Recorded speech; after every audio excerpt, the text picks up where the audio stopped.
business laws, the Companies Act 2013, we were discussing the section 8 companies and we did it, okay, last class.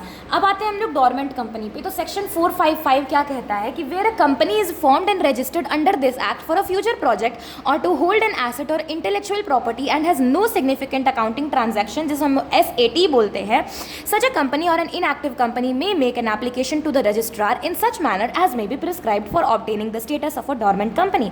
Inactive company बोल दो, dormant company बोल दो, sleeping company बोल दो, सोई हुई कंपनी बोल दो, means a company which has not been carrying any business in operation और has not made any significant accounting transaction during the last 2 financial year or has not filed financial statements and annual returns during the last 2 financial years. Significant accounting transaction होता क्या है? Payment of fees by a company to registrar, payment made by it to fulfill the requirements of this act or any other law, allotment of shares to fulfill the requirements of the act, payments made for maintenance of its office and records. तो significant accounting transaction किसी भी तरीके का transaction हो सकता है इन सब चीज़ों को छोड़ करके. ठीक है, तो डोरमेंट कंपनी क्या होता है शॉर्ट में हम लोग जानते हैं. सबसे पहले तो सेक्शन याद रखना 455. A company incorporated for future projects, तो हमने यहाँ से F ले लिया. नो SATs और बिजनेस. SATs क्या क्या था? SAT क्या था? अरे SAT था हमारा सिग्निफिकेंट अकाउंटिंग ट्रांजैक्शन. तो सिग्निफिकेंट अकाउंटिंग ट्रांजैक्शन नहीं है, कोई बिजनेस नहीं है, या फिर to hold intellectual property, that is no SATs और no business. Significant accounting transaction, no business which is inactive, that is for 2 years, no significant accounting transactions are there, no business, no filing of financial statement और annual returns. तो यहाँ से हमने लिया F, यहाँ से लिया H, यहाँ से लिया S, तो FHS. लेकिन ऐसे जो चीज़ है जिसे हम लोग सिग्निफिकेंट अकाउंटिंग ट्रांजैक्शन नहीं कहते हैं, वो 4 चीज़ क्या है? RPRA. RPRA क्या है? Payment to ROC, fees pay करोगे. Payment for under the companies act, for या under the companies act, any other act. ठीक है, पेमेंट करोगे तो P for maintenance of records और ऑफिस, R आ गया for allotment of shares, A आ गया, तो RPRA. ठीक है, तो ये था इसका, ये था डोरमेंट कंपनी का. अब हम लोग जानते हैं निधि कंपनी के बारे में. तो सेक्शन 406 क्लॉज 1 जो है of the companies act 2013, in this section Nidhi or mutual benefit society means a company which the central government may by notification in the official gazette declare to be a Nidhi company or a mutual benefit society. Mutual benefit society as the case may be. Nidhi companies are created mainly for cultivating the habit of thrift and saving amongst the members. देखो सबसे पहली बात, निधि company, आपने cooperative society जैसी चीज़ सुनी होगी, आपने mutual benefit, आपने एक पढ़ा होगा इकोनॉमिक्स या बिजनेस स्टडीज़ में, आपने एक सारी चीज़ें पढ़ी होंगी जब क्लास 11th में या 12th में होगे. उस समय आपको ये पढ़ाया जाता है कोऑपरेटिव सोसाइटी वगैरह के बारे में. इसमें क्या होता है ना, म्यूचुअल बेनिफिट देखा जाता है. मान लो यहाँ पे 5 लोग हैं, ठीक है, 5 लोग हैं, तो ये जो है ना, इसको कभी पैसे का ज़रूरत पड़ेगा तो ये दे देगा, इसको का ज़रूरत पड़ेगा तो ये दे देगा. तो ये पाँचों ना मिल करके बोलते हैं ना कि चलो एक ऐसा कंपनी हम लोग बनाते हैं जिसमें ना हम लोग जोड़ जोड़ करके ना पैसा जोड़ेंगे और कभी किसी को काम पड़ेगा तो वो लोन दे देंगे, उसको लोन दे देंगे तो इंटरेस्ट भी मिलेगा, तो कभी भी प्रॉब्लम नहीं होगा. तो म्यूचुअल बेनिफिट के लिए होता है ये कंपनी. अब इसमें जानने का जो ज़रूरी चीज़ है वो क्या है, वो हम लोग देख लेते हैं. देखो सबसे पहले तो it is a type of company incorporated to encourage the habit of saving among the member. Saving कह लो, थ्रिफ्ट एंड सेविंग कह लो. This company takes deposits only from its members and give provide loans to members only. Member से पैसा लेंगे और members को ही सिर्फ देंगे. It is a type of public company. हाँ, ये एक पब्लिक कंपनी होता है. Whose name shell and with Nidhi limited and they are notified by the central government in the official gazette. Official gazette में नोटिफाई किया जाता है. अब आते हैं हम लोग PFI में. PFI क्या होता है? Public financial institution, section 2 clause 72. अब देखो इसको याद कैसे करना. प्राइवेट कंपनी का क्या है? सेक्शन 2 क्लॉज 68 है. प्रोमोटर का क्या है? सेक्शन 2 क्लॉज 29 है. पब्लिक कंपनी का क्या है? सेक्शन 2 क्लॉज 70 कितना है? 71 है. सेक्शन 2 क्लॉज 71 है. और पब्लिक फाइनेंशियल इंस्टीट्यूशन का क्या है? सेक्शन 2 क्लॉज 72 है. Of PCA 13, the following institutions are to be regarded as PFI. The Life Insurance Corporation of India, LIC बोल दो, established under the Life Insurance Corporation Act 1956. The Infrastructural Development Finance Company Limited बोल दो, the specified company referred in the UTI Unit Trust of India Transfer of Undertaking and Repeal Act 2002. Institutions notified by the central government under Section 4A2. 4A2 of the Companies Act of 1956, so repealed under Section 465 of this Act. Such other institution as may be notified by the central government in consultation with the Reserve Bank of India. Conditions क्या होने चाहिए for an institution to be notified as PFI? No institution shall be notified so unless it has been established or constituted or under any central or state act other than this act or any previous company law. Not less than 51% of the paid up share capital is held by or controlled by the central government or by any state government or governments or partly by the central government and partly by one or more state government. ये definition सुन के लग रहा होगा ना कि government company section 2 clause 45 वाला चीज़ आ गया. ऐसा ही है. देखो इसमें बोल रहा है ना पीएफआई के बारे में कि जितने भी पीएफआई होते हैं ना सभी के सभी गवर्नमेंट कंपनी ही होते हैं. But it is saying also कि सारे के सारे गवर्नमेंट कंपनी पीएफआई नहीं होते हैं. ठीक है. देखो कंडीशंस क्या है for an institution to be notified as PFI. सबसे पहले तो establish or constituted by or under any central या स्टेट एक्ट के अंदर बनाया गया हो. At least 51% of the paid up share capital is held or controlled by the central government or by any state governments or partly by the central government and partly by one or more state government. इसके बाद क्या आता है definition में section 2 clause 45 में? And such section includes a company which is a subsidiary company. ठीक है. लेकिन देखो सबसे ज़रूरी चीज़ जो है हम लोग पीएफआई के बारे में पढ़ते हैं सेक्शन 2 क्लॉज 72 में कि स्पेसिफाइड हो सकता है क्या? LIC, life insurance corporation of India, life insurance corporation of India हो सकता है.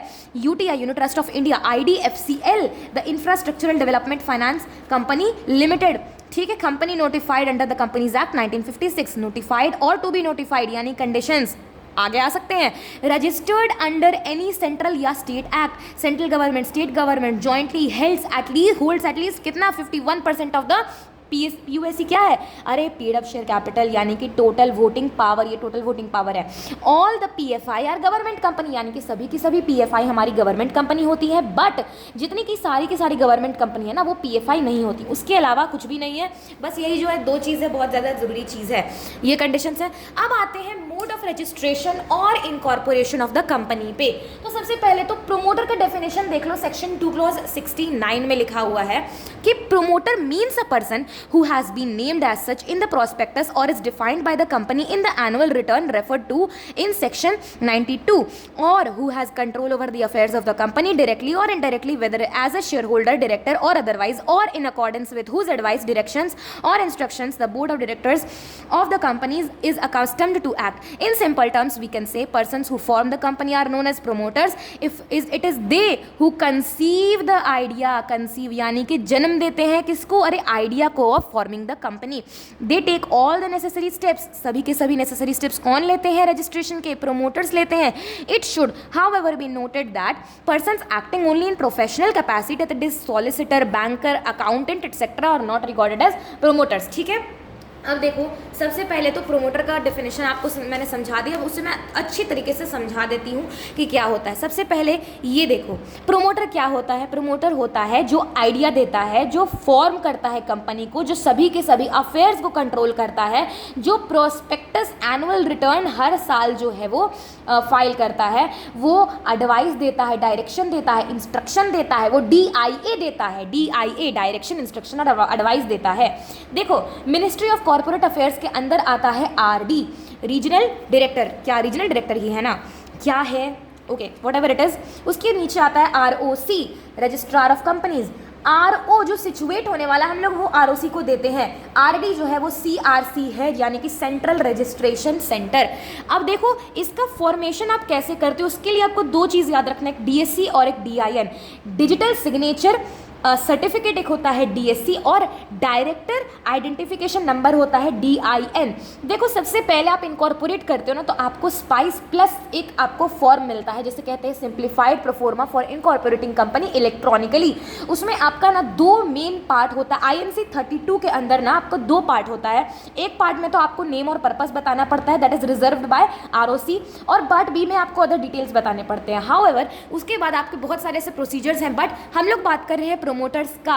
तो प्रोमोटर्स का हम लोग बात करते हैं तो it means a person who has been named as such in the prospectus or is identified by the company in the annual returns. ये सब हम लोग पढ़ चुके हैं नोट्स में. I am just telling you कि ऐसे व्यक्ति जो आइडेंटिफाई, जो प्रोस्पेक्टस में नाम लिखा हुआ है सेक्शन 92 के तहत, जो कंट्रोल करते हैं अफेयर्स को, जो एडवाइस देते, डायरेक्शंस देते हैं, इंस्ट्रक्शन देते हैं, सिंपल सा चीज़ है, जो आइडिया देते हैं, जो कंपनी फॉर्म करते हैं, सारे अफेयर्स कंट्रोल करते हैं, सारे प्रोस्पेक्टस में उनका नाम रहता है, वो करते हैं दिया देते हैं क्या, डायरेक्शन, इंस्ट्रक्शन और अफेयर्स ऑफ द कंपनी, वही सब चलाते हैं। ओके, उसके बाद हम लोग बोलते हैं ना कि ये हम लोग सिंपल टर्म्स में कह सकते हैं कि those who form the company, F, those who conceive the idea of forming the company take all the necessary steps for registration. It should however be noted that persons acting only in professional capacity, जो professional capacity में हो गए CA CS वगैरह, उनको promoter हम नहीं कहेंगे, तो FCNP। उसके बाद हम लोग का फॉर्मेशन ऑफ द कंपनीज आता है, जिसमें मेन जो हमारा जो सेक्शन है that is section 3 and section 7। देखो सबसे पहले सेक्शन 7 क्या है, सेक्शन 3 में, section 3 of the companies act 2013 deals with the basic requirement with respect to the constitution of the company.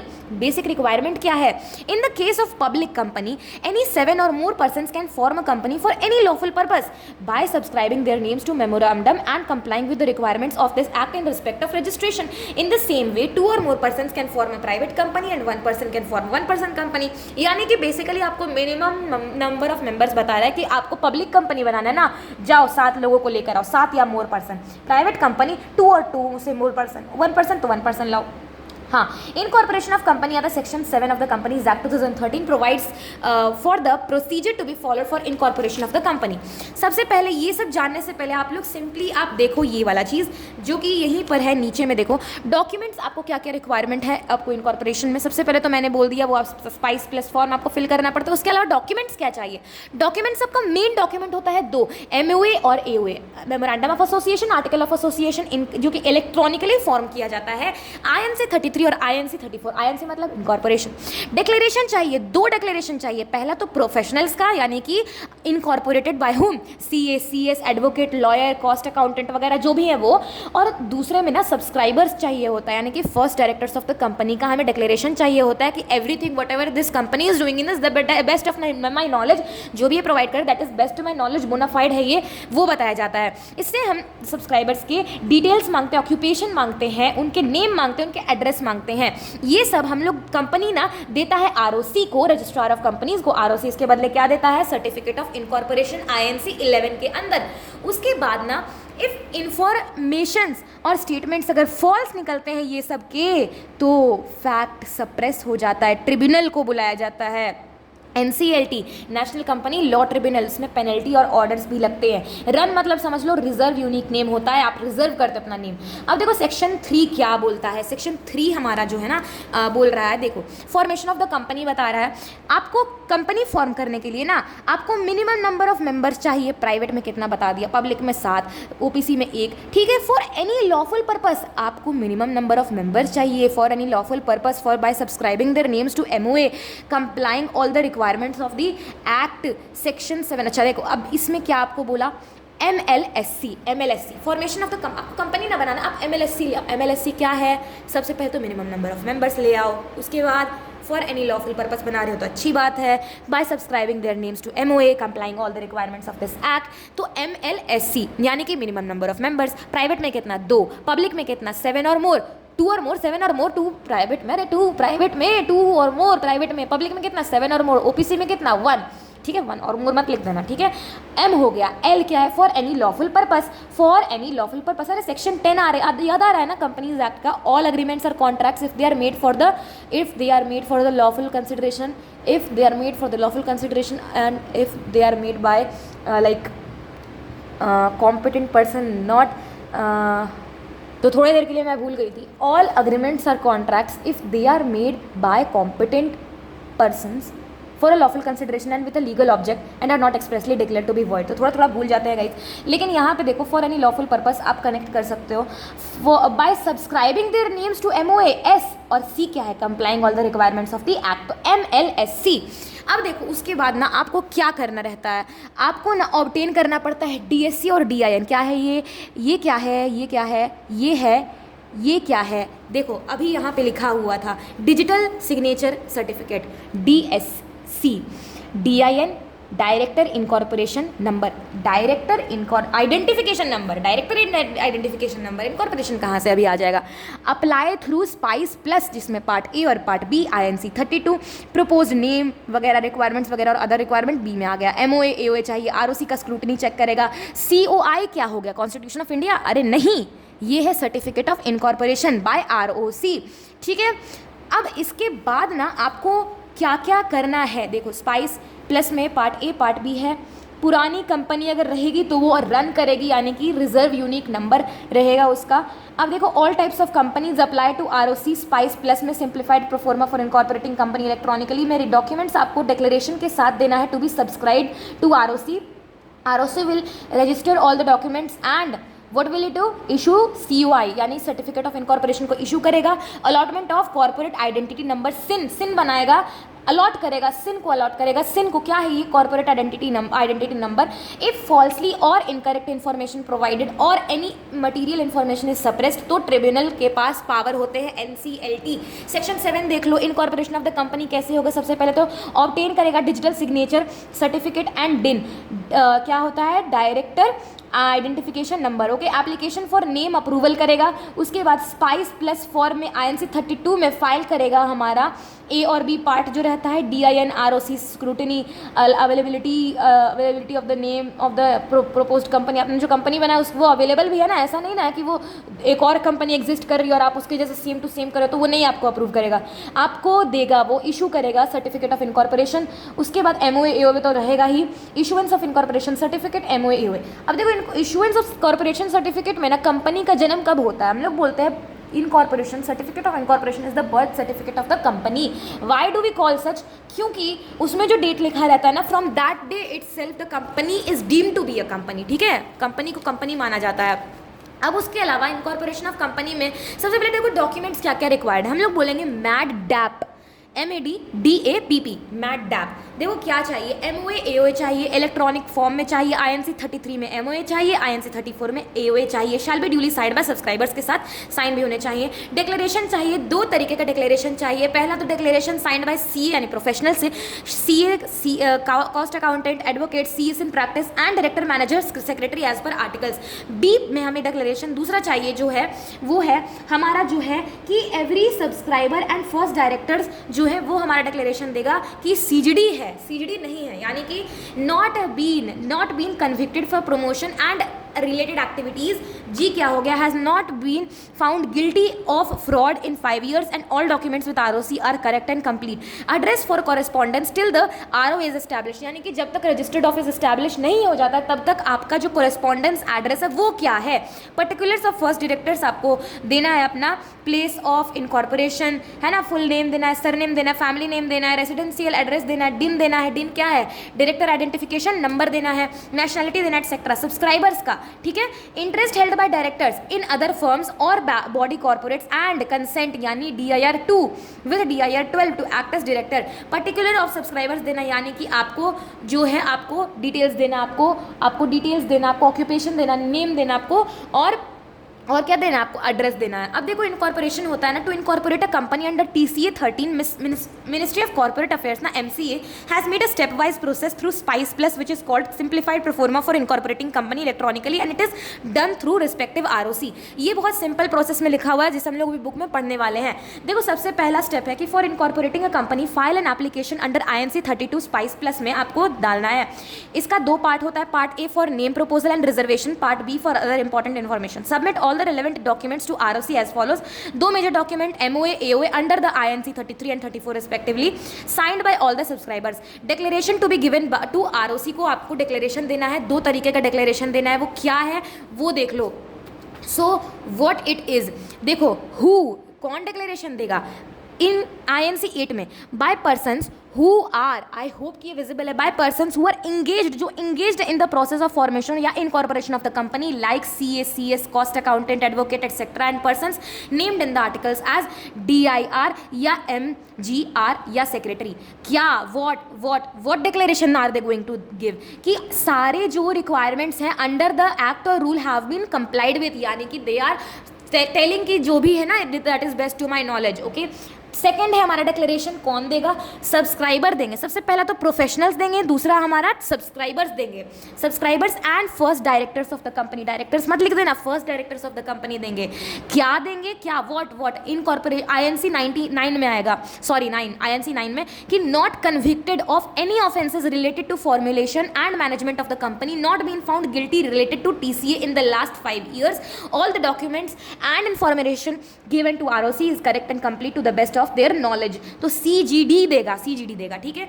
Address of the company which is proposed as registered office for correspondence verify in INC 22 with 30 days of INC। Incorporation होगा ना आपका company का, 30 दिन गिनो, 30 दिन के बाद अगर 30 दिन के अंदर आपको RO बनाना है, रजिस्टर्ड ऑफिस बनाना है, नहीं आपने स्पेसिफाई करा तो खतरा है। Particulars of all the subscribers mentioning their full name, address, nationality etc. along with proof of identity, तो POI है हमारा proof of identity, that is DIR is equal to DIN। उनका डिटेल्स देंगे, उनका ऑक्यूपेशन देंगे, उनका नेम देंगे, उनका एड्रेस देंगे। देखो MCA का वेबसाइट पे आप गूगल पे जाओगे ना, आपको दिखेगा ना ढेर सारा आर्टिकल्स एंड रूल्स, शेड्यूल्स वगैरह दिखेगा।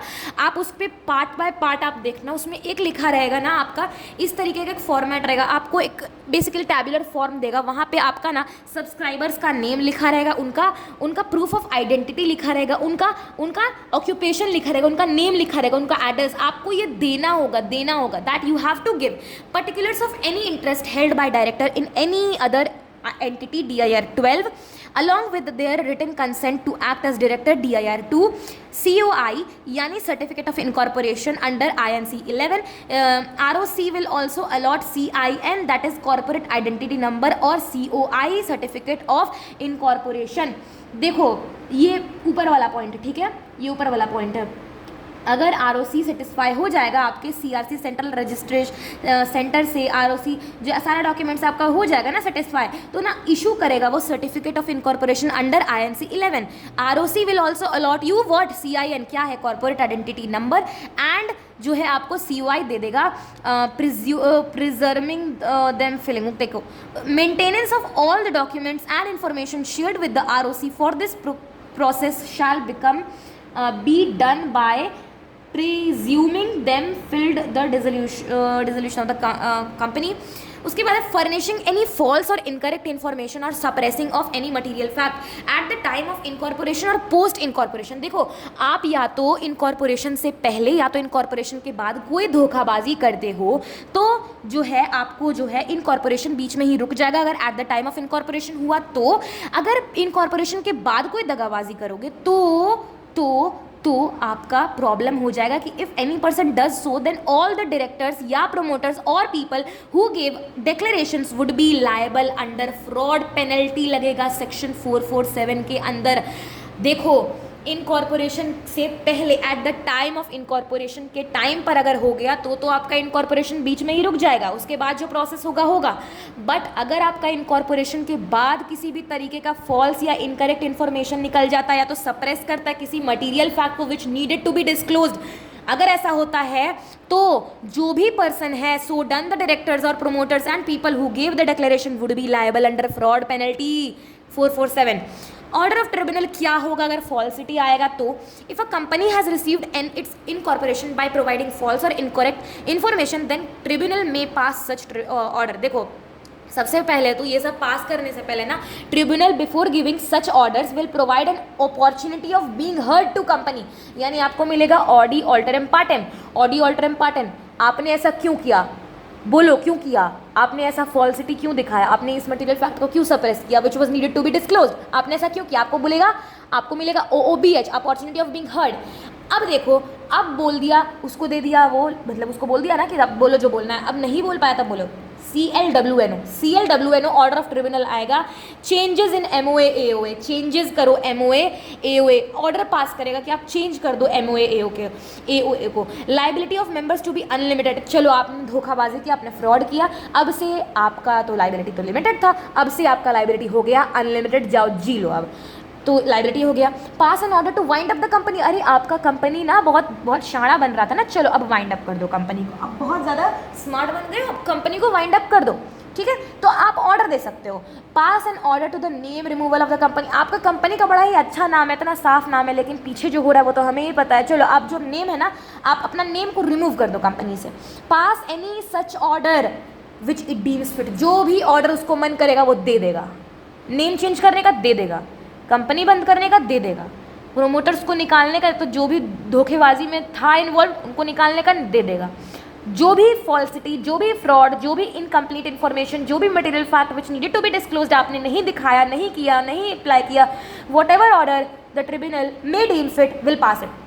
तो CLWNO में हमारा C आएगा changes in MOA AOA, liability of members to be unlimited. W में pass an order to wind up the company. N में pass an order to the name removal of the company, और O में any other order which it deems fit. अब हम लोग इसको पढ़ेंगे तो हमें बहुत अच्छे तरीके से समझ में आएगा। सबसे पहले तो filing of the documents information with the registrar. देखो, सबसे पहले देखो क्या है, यहाँ पे देखो, filing of the documents and information with the registrar for the registration of the company. Following documents and information are required to be filed with the registrar within whose jurisdiction the registered office of the company is proposed to be situated. The memorandum and articles of the company duly signed by all the subscribers of the memorandum. A declaration by a person who is engaged in the formation of the company, an advocate, a chartered accountant, cost accountant और company secretary in practice। यानी कि यहाँ पे कौन है, अरे यहाँ पे प्रोफेशनल्स का declarations चाहिए, प्रोफेशनल्स का declaration, and by a person named in the articles, director, manager or secretary of the company, that all the requirements of this act and the rules made thereunder in respect of registration and matters precedent or incidental thereto have been complied with. A declaration from each of the subscribers, पहले professionals का declaration आ गया, अब subscribers to the memorandum, and from persons named as the first directors if any in the article, stating that he is not convicted of any offence in the connection with the promotion, formation or management of any company, or he has not been found guilty, connection में नहीं है, convicted नहीं है, तो सी तो आ ही गया ना, has not been found guilty नहीं है ऑफ एनी फ्रॉड और misfeasance of any breach of duty to any company under this act or any under previous company law during the last 5 years, and all the documents filed with the registrar for registration of the company contain information that is correct and complete and true to the best of his knowledge and belief। तो D आ गया, तो ये क्या बोलेगा, ये CGD बोलेगा कि जो आपने जो है ना, मुझे क्या बना, आपने मुझे डिक्लेरेशन मेरे से लिया ना, तो मैं आपको CGD प्रोवाइड करूँगा। आप कोई कन्विक्टेड नहीं हो किसी ऑफेंस से, गिल्टी नहीं हो फ्रॉड के, मिसफीजेंस के, डॉक्यूमेंट सारा सही है, correct and complete to the best of my knowledge, the address for correspondence till it registered office establish. आपको एड्रेस देना है कॉरेस्पॉन्डेंस, रजिस्टर्ड ऑफिस अगर इस्टैब्लिश जब तक नहीं होता है तब तक 30 दिन के अंदर, विदिन 30 डेज जो है आपका अगर RO एस्टैब्लिश हो गया, 30 दिन के अंदर आपको देना पड़ेगा, आपको देना पड़ेगा RO। आपका कहाँ पे है ये तो आप पहले दोगे ना, ये इससे रिलेवेंट नहीं है तो इसको छोड़ दो। Okay, the particulars names including surnames of family names, residential address, nationality of every subscriber to the memorandum along with proof of identity, and in case of a subscriber being a body corporate such particulars as may be prescribed. The particulars names including surnames of a family members, the directors identification number, residential address, nationality of the persons mentioned in the articles as the subscribers to the memorandum, and such other particulars including proof of identity as may be prescribed, and the particulars of the interests of the persons mentioned in the articles as the first directors of the company in other firms or body corporate, along with the consent to as the directors of the company in such form and manner as may be prescribed. Particulars provided in this provision shall be of the individual subscriber and not of the professional engaged in the incorporation of the company. The company's incorporation rule 2014. Issue of certificate of incorporation and registration. The registrar on the basis of documents and information filed shall register all the documents and information in the register and issue a certificate of incorporation in the prescribed form to the effect that the proposed company is incorporated under this act. Allotment of corporate identity number CIN. On and from the date mentioned in the certificate of incorporation, the registrar shall allot to the company a corporate identity number which shall be distinct identity for the company and which shall also be included in the certificate. Maintenance of copies of all the documents and information. The company shall maintain and preserve at its registered office copies of all the documents and information as originally filed until its dissolution under this act. Furnishing of false or incorrect information or suppression of material fact at the time of incorporation, that is at the time of incorporation. If any person furnishes any false or incorrect particulars of any information or suppresses any material information or which he is aware is in any of the documents filed with the registrar in relation to the registration of a company, he shall be liable for action for fraud under section 447, जो कि मैंने बताया आपको notes में. Company already incorporated by furnishing any false और incorrect information और representation और by suppressing any material fact, यानी कि पोस्ट इनकॉर्पोरेशन. ये क्या था? ये था at the time of incorporation. मैंने दोनों एक ही पॉइंट में डिस्क्राइब कर दिया, इसने दो अलग अलग पॉइंट बताया. तो where at any time after the incorporation of the company it is proved that the company has been got incorporated by furnishing any false और इनकरेक्ट इन्फॉर्मेशन और representation or by suppressing any material fact or information in any of the documents or declaration filed or made for incorporating such company or by any fraudulent action, the promoters, the persons named as the first directors of the company and the persons making declarations under this section shall each be liable for action for fraud under section 447. Order of the tribunal आएगा, NCLT का आएगा. Where a company has been got incorporated by furnishing false or incorrect information or representation or by suppressing any material fact or information at any documents of or declarations filed or made by incorporating such company or by any fraudulent action, the tribunal may on application made to it being satisfied that the situation so warrants. ये क्या करेगा?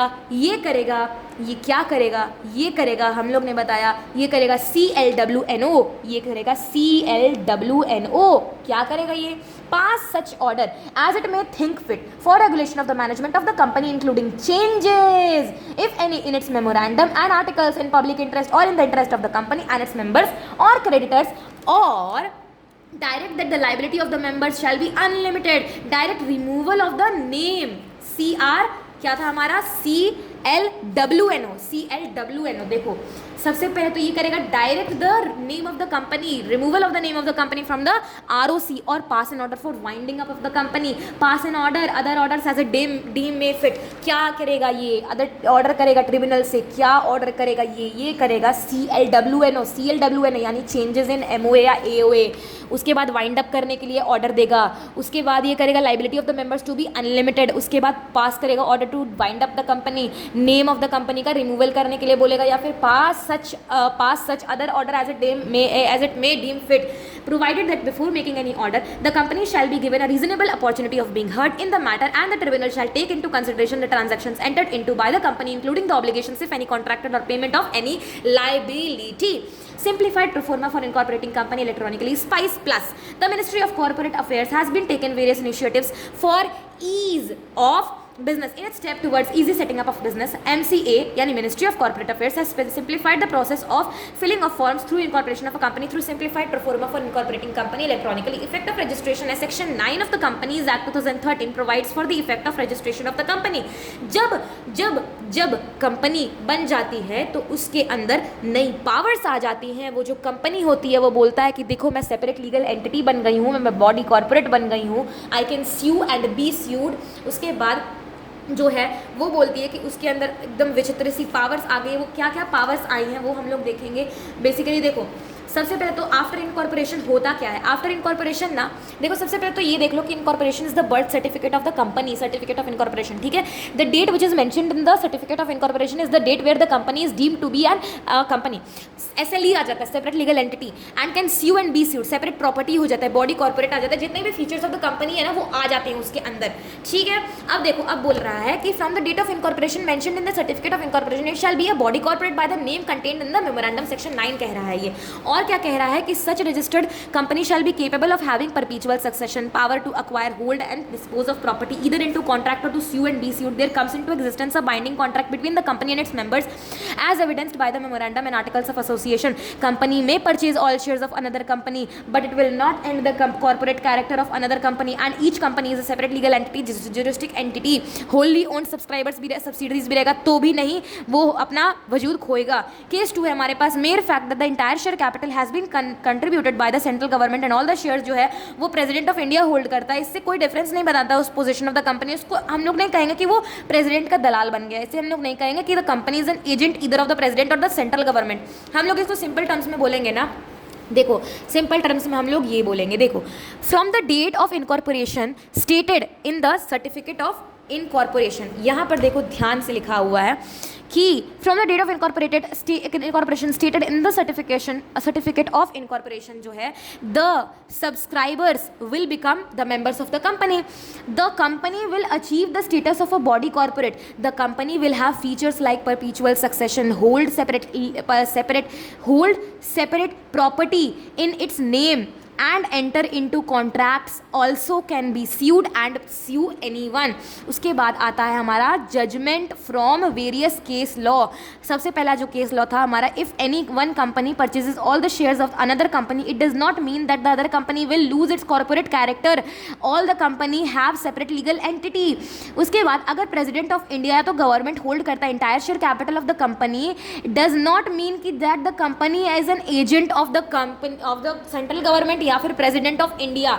आप पढ़ेंगे तो समझ में आएगा. देखो, Section 9 of the Companies Act 2013 provides with the effect of the registration of the company. According to Section 9, from the date of incorporation mentioned in the certificate of incorporation, the subscribers to the memorandum and all the other persons who may, from the time to time, become members of the company shall be a body corporate by name contained in the memorandum. Such a registered company shall be capable of exercising all the functions of a incorporated company under this act and having what? Perpetual succession. People may come and go, but the company goes on forever with the power to acquire, hold and dispose of property, both movable and immovable, tangible and intangible, to contract and to sue and be sued by said the name. From the date of incorporation. Okay. From the date of incorporation mentioned in the certificate, the company becomes a legal person separate from incorporators, and there comes into existence a binding contract between the company and its members, as evidenced by the memorandum of articles of association. Hari Nagar Sugar Mills Limited versus SS Jhunjhunwala का case बताया गया है. It has perpetual existence until it is dissolved by liquidation or struck out of register. देखो, company is formed by law. Company is formed by law and company is formed by law and law alone can bring an end to the company. यानी कि winding up of the company हम लोग बोलते हैं perpetual succession में. Separate legal entity में बोलते हैं कि members and the company are separate from each other, they are separate. Okay, देखो हम लोग बोलेंगे ना कि a shareholder who buys share does not buy an interest in the property of the company, but in certain cases a writ petition will be maintainable by company और its share holders. देखो, आमतौर पे ऐसा होता है ना कि जो शेयर होल्डर शेयर्स खरीदता है ना, उसका मतलब ये नहीं होता कि वो कंपनी का जो है एसेट्स पे हक जमाता है. हाँ, लेकिन बट इन सर्टन केसेस जो है a writ petition will be maintainable by a company और its share holders. A legal personality emerges from the moment of registration. एक लीगल पर्सनैलिटी ही पूरी चेंज हो जाती है ना कंपनी की, from the date of registration of the company and from the moment of the person subscribing to the memorandum of association and other person joining as members are regarded as body corporates और a corporation in aggregate, and the legal person begins to function as an entity के तरीके का function करने लगता है. Company on registration acquires a separate existence and the law recognizes it as a legal person separate from and distinct from its members. State Trading Corporation of India versus Commercial Tax Officer. It may be noted that under the provisions of the act, a company may purchase shares of another company and thus become a controlling company. Controlling company बन सकता है वो सारे के सारे shares लेके. However, merely because another company purchases all the shares of another company does not serve as the means of putting an end to the corporate character. क्या उसका सारा shares वो ले लिया तो क्या उसका corporate character of another company and each company जो है वो खत्म हो गया? नहीं, क्योंकि वो तो separate है, juristic entity है वो. Spencer and Company Limited Madras versus CWT Madras का case. As has been stated above, the law recognizes such a company as a juristic person separate and distinct from its members. The mere fact that the entire share capital has been contributed by the central government and all its shares are held by the President of India and other officers of the central government does not make any difference in the position of the registered company, and it does not make a company an agent or either of the President or the central government. Heavy Electrical Union versus State of Bihar. Effect of memorandum and article section 10 में बोला कि where the देखो इसमें simple दो बात बोला है कि जो कंपनी है ना that binds the member and member is bound by the company. देखो दोनों एक दूसरे को बाइंड करते हैं कैसे? Where the memorandum and articles when registered shall bind the company and the members there of the same extent as if they respectively had been signed by the company by each member and an agreement to observe all the provisions of the memorandum and of the articles. All money is payable by any member of the company under the memorandum of article shall be a debt due from him to the company. इसका मतलब है कि जैसे कि देखो कोई share holder को आप देखो देते हो, आप पहले एप्लीकेशन करते हो, फिर अलॉटमेंट करते हो, फिर first call, second call, final call, उस तरीके से मांगते हो। आपका जो शेयर होल्डर है, मान लो आपका जो शेयर्स है वो 1 लाख आप इशू किए हो, 1 लाख, ओके, 1 लाख पे करने वाला है वो लोग, कॉल किए हो 10 रुपीज़ का। अब जो है वो उसका ड्यू बन गया ना, शेयर होल्डर का ड्यू बन गया, आपने एप्लीकेशन पे 3 रुपया मांगा, ओके, उसके बाद आपने जो है अलॉटमेंट पे 3 रुपया मांगा, फर्स्ट कॉल पे 2 रुपया, second call and final call पे आपने 2 रुपया मांगा, तो उसका क्या है, वो क्या आपको बोलेगा कि नहीं नहीं मैं 6 रुपया दूंगा, मैं 8 रुपया दूंगा? नहीं, वो तो डेट ना बन जाता है उस शेयर होल्डर का, तो वो 10 का है तो वो 10 ही रुपया देगा उसको, ठीक है, that is what it says. इसको हम लोग शॉर्ट में देख लेते हैं। यहाँ पर आप लोग अगर देखोगे तो यहाँ पर आपको मिलेगा एक नोट, ओके, सो ये तो आपका हो गया, क्या है ये तो MOA वगैरह हो गया, okay, and what about some more things, ठीक है। तो जो है जैसे भी है हम लोग बात कर रहे हैं सेक्शन 10 का, सेक्शन 10 का हम लोग बात कर रहे हैं ना। यहाँ पर हम लोग देखेंगे सेक्शन 10 कहीं पर तो लिखा हुआ है, section 10 if there is, it is written somewhere, it is entrenchment लिखा हुआ है, AOA का लिखा हुआ है, इफेक्ट ऑफ MOA AOA, यहाँ देखो सेक्शन 10, इधर देखो सेक्शन 10 इफेक्ट ऑफ, ये देखो effect of MOA and AOA। MOA and AOA shall bind the company and the members as if they respectively had been signed by the company।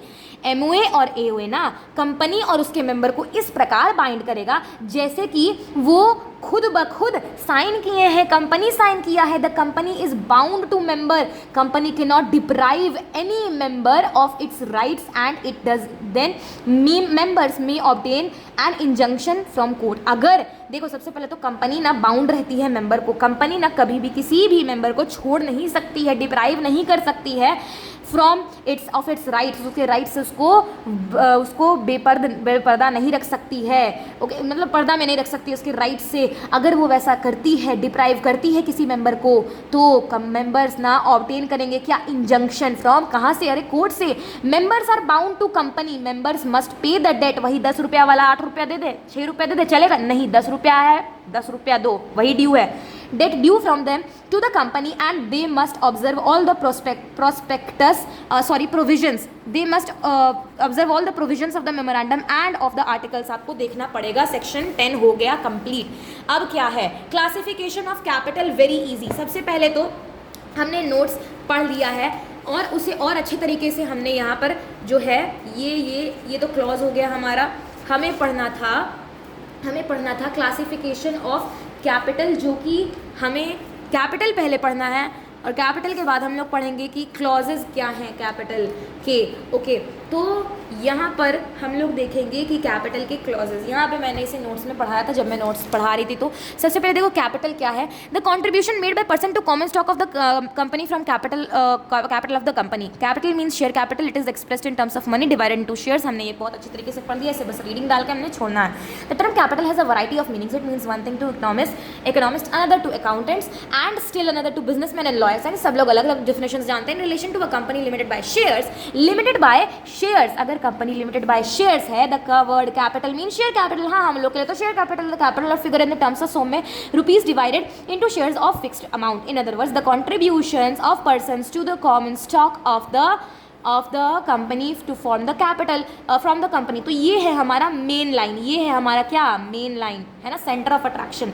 The proportion of the capital to which each member is entitled is his share. A share is not a sum of money, हाँ बिल्कुल ये sum of money नहीं है, it is a rather an interest measured by a sum of money and made up various rights contained in the contract। अब देखो domain of the company law, the term capital is used in the following sense. उससे पहले हम लोग देखेंगे यहाँ पर capital जो है, यहाँ पे देखो share is the smallest unit, ये हम लोगों ने बहुत अच्छे तरीके से देख लिया। इक्विटी एंड प्रेफरेंस शेयर्स हमने देख लिया है।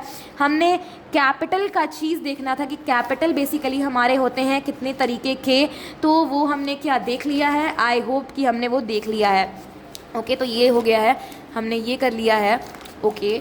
अपार्ट फ्रॉम दैट हमें बोलना था, okay, this one classification of capital में ना याद रख लो NISCPC।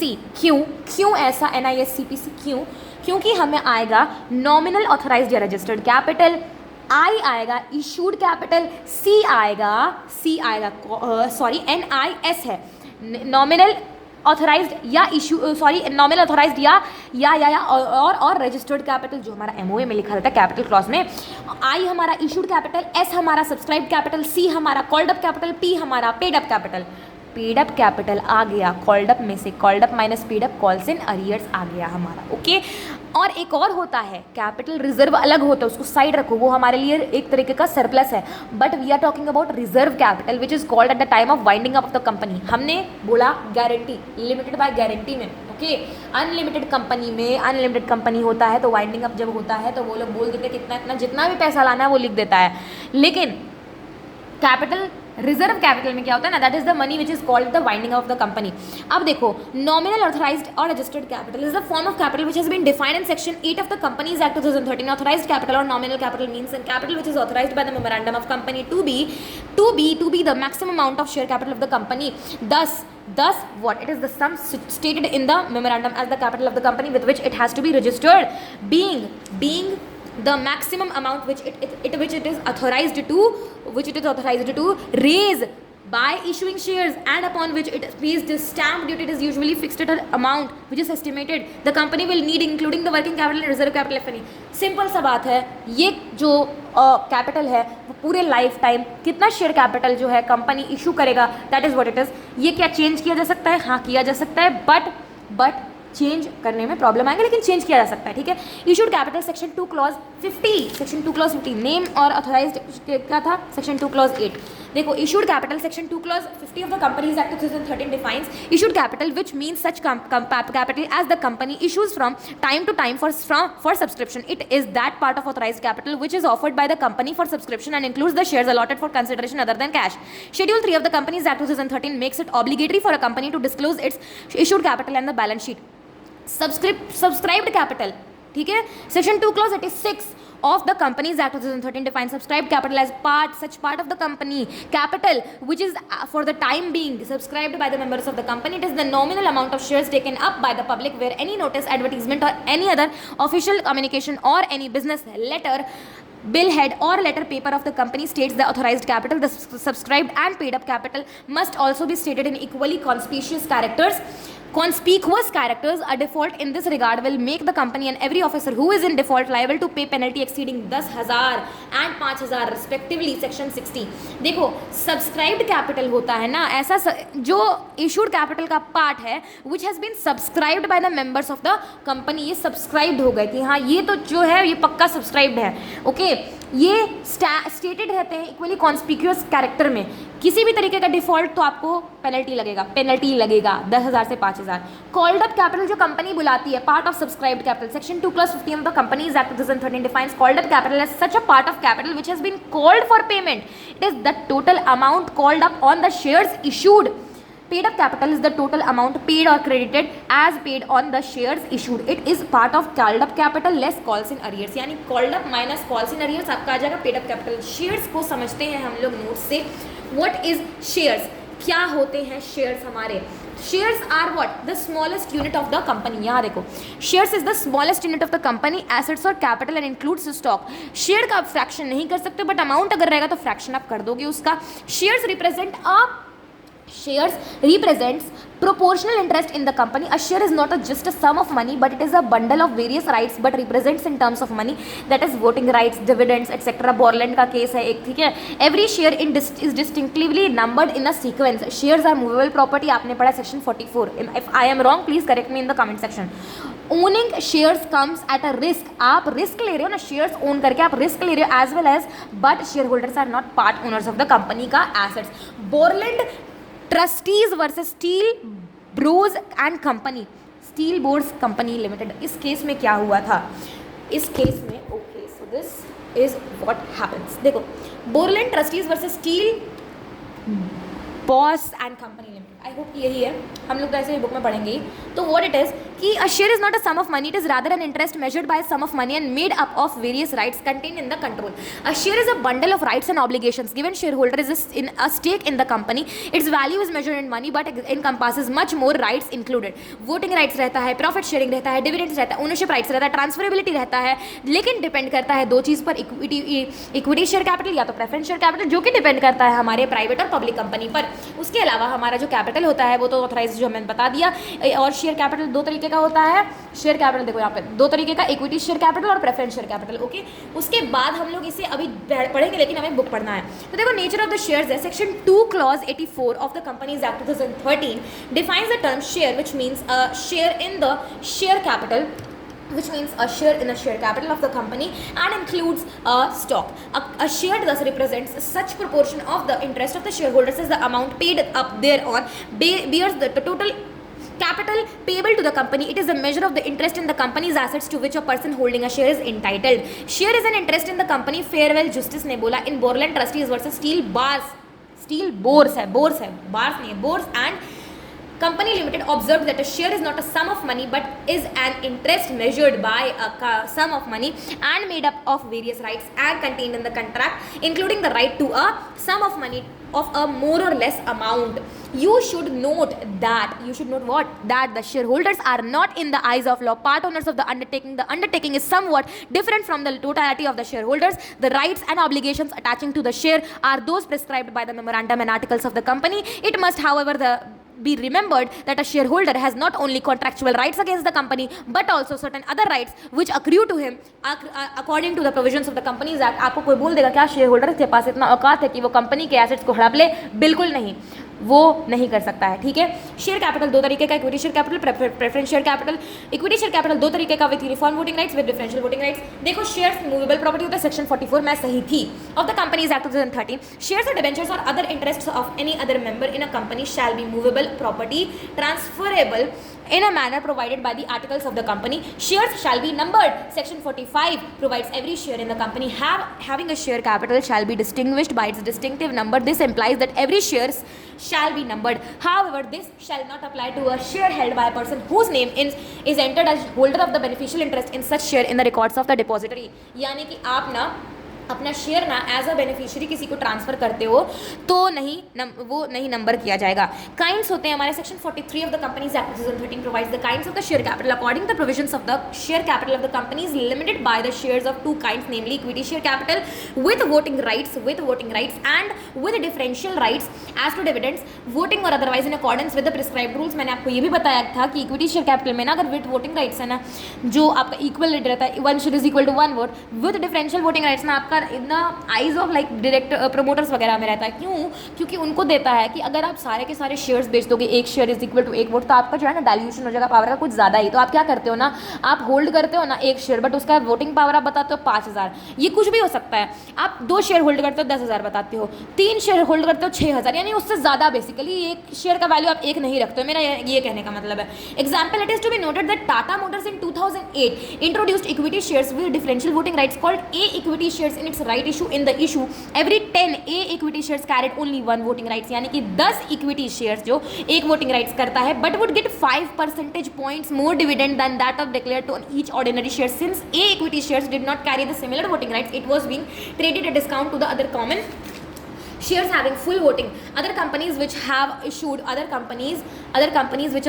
equity shares with differential voting rights, popularly called DVRs, are Future Retail, Jain Irrigation, among others. Preference share capital, however, this act shall not affect the rights of the preference shareholders who are entitled to participate in the proceeds of winding up before the commencement of this act. According to explanation to section 43, equity share capital with reference to any company limited by shares means all the share capital which is not preference share capital. Preference share capital with reference to any company limited by shares means that part of the issued share capital of the company which carries or would carry a preferential right with respect to payment of dividend either at a fixed sum or an amount calculated at a fixed rate, which may either be free or or subject to income tax and repayment in case of a winding up or repayment of capital of the amount of the share capital paid up or deemed to have been paid up, whether or not there is a preferential right to the payment of any fixed premium or premium on any fixed scale specified in the memorandum or articles of the company. Exception दिया हुआ in case of private company, section 43 shall not apply where memorandum or articles of association of the private company so provides. memorandum of association क्या होता है उससे पहले हम लोग जानते हैं इसे शॉर्ट में।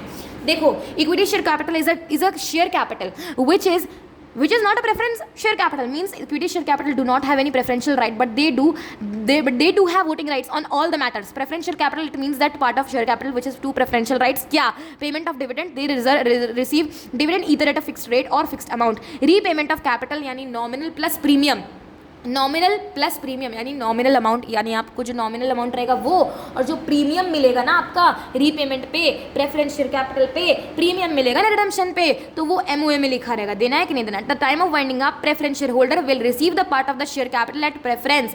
Generally preference share capital do not have voting rights but in special circumstances उनके पास होते हैं। कौन से 3 सर्कमस्टांसेस है जिनके पास प्रेफरेंस शेयर कैपिटल के पास शेयर होल्डर्स के पास वोटिंग राइट्स होते हैं? सबसे पहला, on matter which relates to them, उनका related matter. On matters of winding up, अगर on matters of winding up के टाइम पे उनके पास रहता है voting right.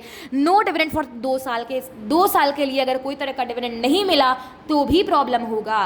Premium on redemption of preference shares can be paid as preference depending on MOA और AOA of the company. Depending MOA या AOA में लिखा रहेगा कि इंटरेस्ट पे जो है प्रीमियम आपको रिडम्पशन प्रेफरेंस शेयर्स पे देना है, पे करना है, वो डिपेंड करेगा एमओए एओए पे। अब देखो प्रेफरेंस शेयर कैपिटल, मेरा 2 प्रेफरेंशियल राइट रहता है, right to dividend either fixed percentage और a fixed amount. Repayment of capital at the time of winding up they will have preference over their capital amount. Whether premium redemption is also paid on preference. इसका answer है कि मान लो preference share से 100 रुपये का 5 year में redeem करेंगे, 20 रुपये का प्रीमियम ऑन रिडम्पशन है, तो 120 रुपये हम लोग रिटर्न करेंगे। तो देखो 5000 शेयर है, इंटू 100 करो तो 5 लाख, 5000 इंटू 120 करो, क्यों? क्योंकि ये प्रीमियम जुड़ा हुआ है, तो 6 लाख, 1 लाख। तो ये डिपेंड करता है हमारे अग्रीमेंट पे, एमओए और एओए ऑफ द कंपनी में। अब हमारा जो है यहाँ पे वोटिंग राइट्स लिखा हुआ है, देखो 3rd पॉइंट, इसके बाद 1, 2 और 3rd पॉइंट है voting rights. Generally preference share holders do not enjoy voting rights but in special circumstances they do on matters which relates to them on matter of winding up no dividend for 2 years. इसके अलावा जो है हमारा equity share capital को देख लो, तो सबसे पहले इक्विटी शेयर कैपिटल हमने देख लिया है, उसका equity share capital with voting rights होता है, विद डिफरेंशियल वोटिंग राइट्स होता है।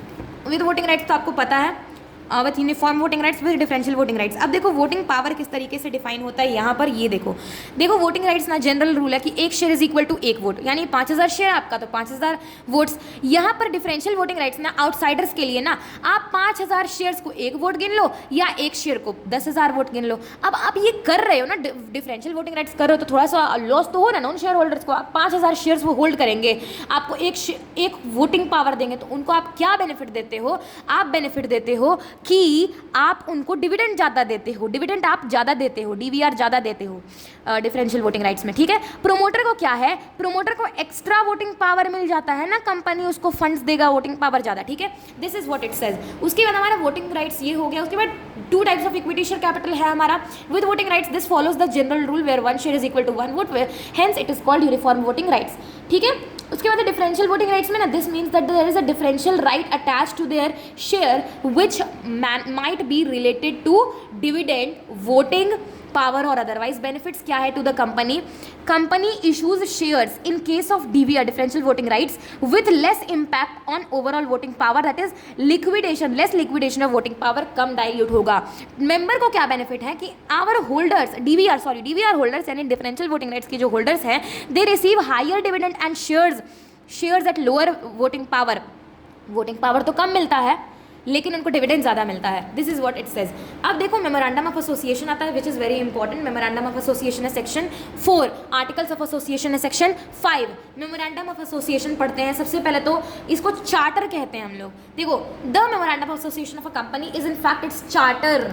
It defines its constituents, it defines its constitution and the scope of powers of the company with which it has been established under the act. It is very foundation on which the whole edifice of the company is built. Object of registering a memorandum of association contains the objective for which the company is formed and therefore identifies the possible scope of its operations beyond which its actions cannot go. It enables shareholders, creditors and all those who deal with the company to know what its powers are and what activities it can engage in. A memorandum is a public document. ये तो public document। आप doctrines पढ़ोगे ना, doctrines of constructive notice में ना आपको आएगा section 399 का बहुत बड़ा रोल। सेक्शन 399 कहता है ना कि MOA is a public document. अभी उस पर मत जाओ, अभी यहाँ पे देखो, अ memorandum is a public document under section 399 लो आ गया of the companies act 2013। Consequently, every person entering into contract with the company is presumed to have the knowledge of the conditions contained therein। ये आया doctrine of constructive notice, unknowingly आ गया, लिखा हुआ नहीं है लेकिन ये वही है डॉक्ट्रीन ऑफ कंस्ट्रक्टिव नोटिस। आप देखिए पब्लिक डॉक्यूमेंट है एमओए सेक्शन 399 के बेसिस पे आपने पैसा इन्वेस्ट किया, आपने पढ़ लिया होगा इसके ऑब्जेक्टिव्स को आपने पढ़ लिया होगा, ये आपको पता होगा। This is doctrine of constructive notice. अब आप पीछे नहीं जा सकते, this is what it says doctrine of constructive notice. लेकिन अभी वहाँ पे यहाँ पे हम लोग नहीं है, यहाँ पे देखो the share holders must know the purposes for which it his money has can be used by the company and what risks he is taking in making the investment. A company can not depart from the provisions contained in the memorandum, however imperative may be the necessity for the departure. It cannot enter into a contract or engage in any trade or business which is beyond the power confessed on it by the memorandum. If it does so, it would be ultra virus the company and void. कोई भी तरीके का काम जो ultra vires है company का, it is void. Section 4 में ना memorandum of company shall be drawn up in such form it is given in section A tables A B C D E schedule 1 of the Companies Act 2013. Table A बोलता है is a form of memorandum for association company limited by shares. B is a form for memorandum of association of a company limited by guarantee and not having a share capital. C is a form of memorandum of association of a company limited by guarantee and having a share capital. D is a form of memorandum of association of having an unlimited company what without share capital. E है unlimited company and having a share capital. ये है table A B C D E. A क्या है company limited by shares, B क्या है company limited by guarantee and not having a share capital, C क्या है company limited by guarantee and having a share capital, D क्या है unlimited company not having a share capital, नहीं लिखा हुआ लेकिन वही मतलब है। ई क्या है unlimited company and having a share capital. The memorandum and articles of the company must be closed to model forms as possible depending upon the circumstances. Content क्या होते हैं मेमोरेंडम के? The memorandum of a company shall state the name of the company name clause, Nerolacs हम लोग इसका mnemonic बुलाते हैं, देखो the name of the company name clause with the last word limited in the case of a public limited company or the last word private limited in the case of private limited company. This clause is not applicable on the companies formed under section 8 of the company. The name including phrases electoral trust may be allowed for registration of companies to be formed under section 8 of the company in accordance with the electoral trust scheme 2013 notified by the central government or direct taxes CBDT, Central Board of Direct Taxes CBDT. For the Companies Act section 8 of the company the name shall include the words foundation, forum, association, federation, chambers, consideration, council, electoral trust and like etc. The Companies Incorporation Rules 2014. देखो as per MCA Ministry of Corporate Affairs notification dated 5th June 2015, a government company's name must end with the word limited. In the case of one person company, the word OPC should be included below its name. The state in which the registered office of the company यानी कि registered office clause is to be situated कब तक? जब incorporation हुआ उसके 30 दिन तक आपको RO बता देना, ROC को registered office को, ठीक है, रजिस्ट्रार्ड ऑफ कंपनीज को बता देना, ठीक है। The objects for which the company is propose to be incorporated at any matter considered necessary in furtherance thereof object clause में it if an company has changed its activities which are not reflected in its name, it shall change its name in line with its activities within a period of 6 months from changing the activities after complying with all the provisions as applicable to change of name. And I hope कि clear है 6 महीने तक आपको अगर आपने change अपना काम में किया है, लाइन में change कुछ किया है, आपने फाइनेंस करना शुरू कर दिया अपने कंपनीज को, ओके, अलग अलग कंपनीज को, वो सब मेंशन कर दो 6 महीने के अंदर। लाइबिलिटी ऑफ द मेंबर्स, अच्छा इसमें ऑब्जेक्ट में हम लोग 2 ऑब्जेक्ट बोलते हैं, एक मेन ऑब्जेक्ट, एक एंसिलरी ऑब्जेक्ट, एडिशनल ऑब्जेक्ट, ठीक है। Liability of members of the company, liability clause whether limited और unlimited and also state in the case of company limited by shares that the liability of its members is limited to the amount unpaid if any on the shares held by them, and in case of a company limited by guarantee the amount to up to which each member undertakes to contribute to the assets of the company in event of its being wound up while he is a member of within 1 year after he ceases to be a member for payment of the debts and liabilities of the company or of such debts and liabilities as may have been contracted before he ceases to be a member as the case may be, and what else the costs, charges and expenses of winding up and for adjustment of the rights of contributories among themselves. हमारा E है the amount of authorised capital clause divided into shares of fixed amounts and the number of shares with the subscribers to the memorandum have agreed to take indicated opposite their names which shall not be less than 1 share. A company not having the share capital need not have this clause. F है the detail of subscribers to be formed from into the company. The memorandum shall conclude with the association clause. Every subscriber to the memorandum shall take at least 1 share and shall write against his name the number of shares taken by him. In the case of OPC में ना nomination clause होता है, the name of the person who is in the event of the death of the subscriber shall become the member of the OPC company. The memorandum must be printed, divided into paragraphs, numbered consecutively and signed by at least 7 persons, 2 in case of private company, 1 in case of OPC, in the presence of the at least 1 witness, एक witness चाहिए, one who will attest the signature.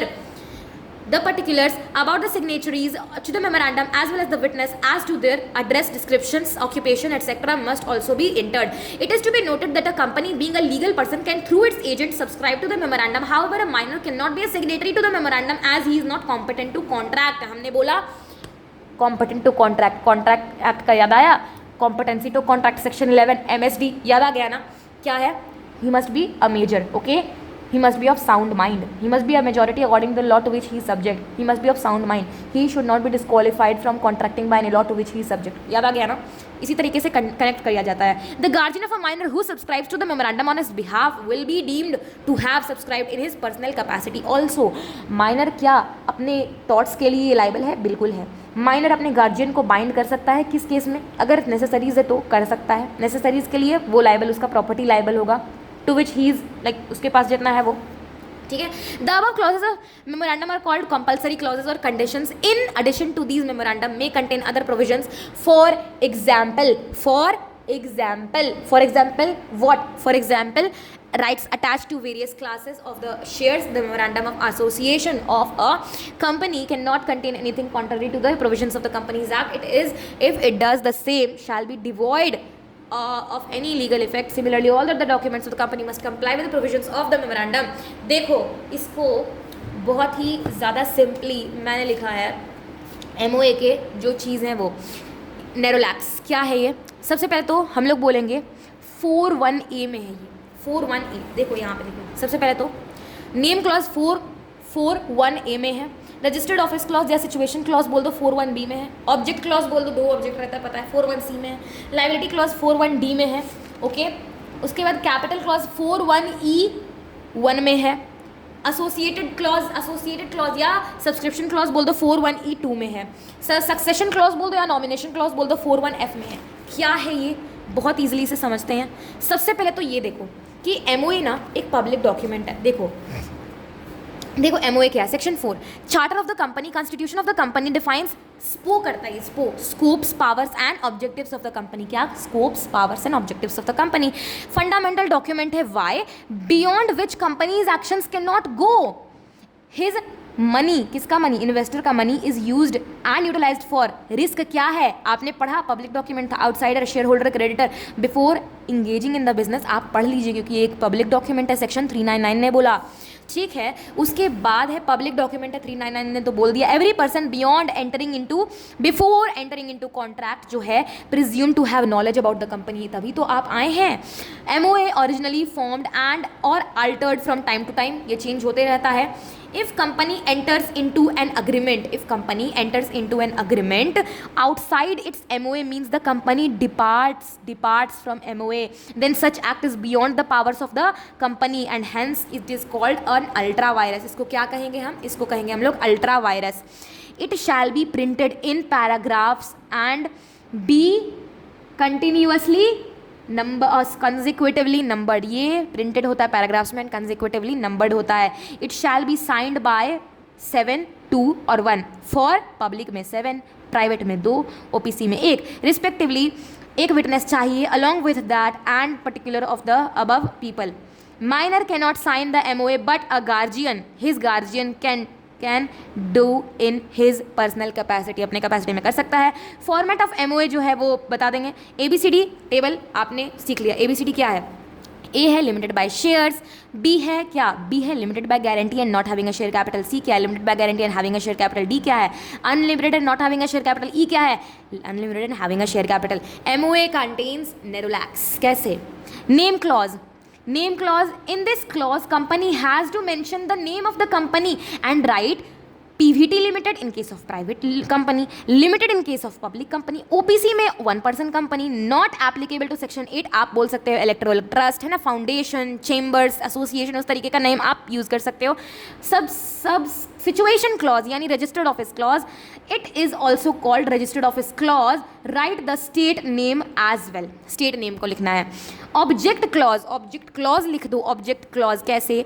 Mention the purpose, main और ancillary यानी additional as well. Liability clause में mention the liability of members, unlimited या limited by shares, limited by guarantee, unlike. ठीक है. उसके बाद है capital clause. Mention the nominal authorized share capital divided into number of shares with face value, it does not apply to the company with no share capital. Subscription clause में ना mention the name of subscriber with number of shares held by them even if one share is held by member. ठीक है, वो करो. Nomination clause सिर्फ in case of OPC applicable only to OPC, mention the name of nominee in case of whom, अगर member वो die कर जाता है जिसका आप नॉमिनी बने हो, ठीक है, तो आप नॉमिनी बनोगे. ठीक है, सक्सेशन क्लॉज भी कहते हैं नॉमिनी क्लॉज को. ठीक है, this was the contents of MOA. Doctrine of ultra vires आता है which is related to MOA only, which we will be doing in the later upcoming classes. उसके बाद हमारे पास आता है articles of association. Articles of association और उसके कंटेंट्स आते हैं, डॉक्ट्रीन आते हैं, बाकी सारे. And this chapter will be over soon. So till then, take care.